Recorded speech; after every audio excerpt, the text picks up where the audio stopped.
Correct.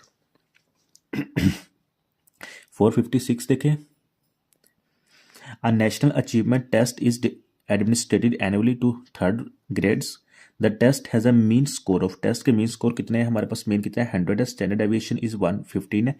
If a particular student J score is 1.20 है, what was the his score on the test. ये बिल्कुल पिछले MCQs की तरह है, बस इसमें ये है कि जो हमारे पास जी स्कोर है ये प्लस में आ गया, ठीक है। तो ये हमारे पास फार्मूला है नॉर्मल डिस्ट्रीब्यूशन का, z score is equal to x minus में डिवाइड बाय स्टैंडर्ड डेविएशन, और यहाँ पे हमारे पास म्यू कितना है 100 है, स्टैंडर्ड डेविएशन कितना है हमारे पास 15 है, और जी की वैल्यू 1.20 है। तो जस्ट वैल्यूज पुट करते हैं, 1.20 is equal to x find करना है minus 100 divided by 15, x minus 100 is equal to 1.20 multiply by 15, x minus 100 is equal to 18, और x is equal to 18 plus 100 is equal to 118। यही हमारा answer होगा। ये तो आसान एमसीक्यूज था, ठीक है। नेक्स्ट देखते हैं एमसीक्यूज हमारे पास 457 है। The average number of the traffic accidents on a certain sections of highway is 2 पर वीक। एमसीक्यूज ना बिल्कुल आसान है, थोड़ा सा कंसेप्चुअल है, तवज्जो से समझिएगा, और दूसरी बात पेपर के पॉइंट ऑफ व्यू से बहुत अहम है, ठीक है। हर दफ़ा ये एमसीक्यूज ऐसा आ जाता है इस कंसेप्ट का, एक ये और दूसरा एक एमसीक्यूज का स्केयर का, वो मैं 13वें या 14वें चैप्टर में है, वो मैंने उसमें परमल सियाल के असाइनमेंट में भी एक्सप्लेन किया हुआ है। तो ये दो एमसीक्यूज ना आप लोगों ने लाजमी समझना है और अच्छे से इसका कंसेप्ट क्लियर कर लेना है। Average number of traffic accidents on a certain section of highway is 2 पर वीक। इसका कहने का मतलब यह है कि जो एवरेज एक्सीडेंट है ना वो एक हफ्ते में 2 हो रहे हैं, ठीक है। एवरेज एक्सीडेंट एक हफ्ते में 2। Assuming that the number of the accidents follows a Poisson distribution. यहाँ पे आपको कंफर्म होगा कि आपने पॉइजन डिस्ट्रीब्यूशन का फार्मूला लगाना है।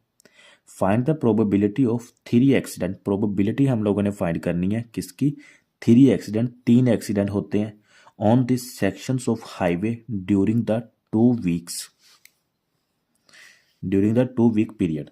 अब यहाँ पे आप खुद अज्यूम करें, देखें अगर एक वीक में 2 एक्सीडेंट हो रहे हैं तो 2 वीक में कितने एक्सीडेंट होंगे। तो सिंपल सी बात है, अगर एक वीक में 2 हैं तो 2 वीक में 4 एक्सीडेंट हो गए। हमारी जो एवरेज होगी ना वो 4 होगी। तो यहाँ पे जो एवरेज आपने मीन रखना है ना वो आपने 4 रखना है। बस ये बात स्टूडेंट्स को कंफ्यूज करती है, ये कंसेप्ट आप अच्छे से क्लियर कर लें, बाकी मैं रिटन फॉर्म में भी समझा देता हूँ। यहाँ पे देखें जो क्वेश्चन में गिवन है उसने बताया है कि 2 एक्सीडेंट ना इन 1 वीक हो रहे हैं, ठीक है। तो हमारा जो म्यू है, हमारा मीन है वो 2 के बराबर आएगा। अब क्वेश्चन में बता रहा है कि 2 वीक हैं, ठीक है। 2 वीक में हमारे कितने एक्सीडेंट हो गए, एवरेज आप लोगों ने ये खुद ही निकालनी है। अगर एक में 2 हो रहे तो 2 में कितने होंगे हमारे 4 एक्सीडेंट हो गए, ठीक है, इन 2 वीक। तो हमारी एवरेज कितनी आ जाएगी 4 आ जाएगी। ये एवरेज क्यों निकालते हैं, क्योंकि ये पॉइजन डिस्ट्रीब्यूशन के फार्मूले में होती है। पॉइजन डिस्ट्रीब्यूशन का फार्मूला हमारे पास क्या है,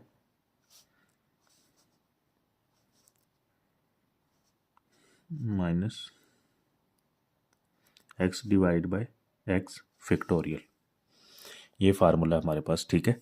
तो अब ये हमारा कितना है 4 के बराबर है, और ई की वैल्यू हमें कैलकुलेटर पे भी फाइंड कर सकते हैं, वैसे 2.71 होती है इसकी, ठीक है। एक्स हमारे पास कितना है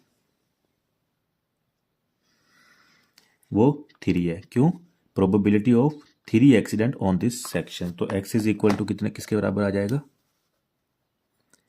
3 के बराबर आ जाएगा, और म्यू इज इक्वल टू 4 आ जाएगा। जस्ट वैल्यूज पुट करेंगे हमारा आंसर आ जाएगा। इसकी वैल्यू लिखनी है, वैल्यू वरना कैलकुलेटर पर डायरेक्ट पुट कर सकते हैं, -4 4 की पावर 3 डिवाइडेड बाय 3 का फैक्टोरियल, कैलकुलेटर पे पुट करते हैं। तो ये हमारे पास आंसर आ गया 0.1953, ठीक है। ये वैल्यूज पुट की हुई है।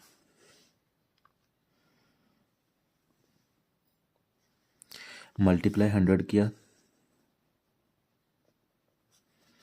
और Poisson distribution is equal to 19.53%।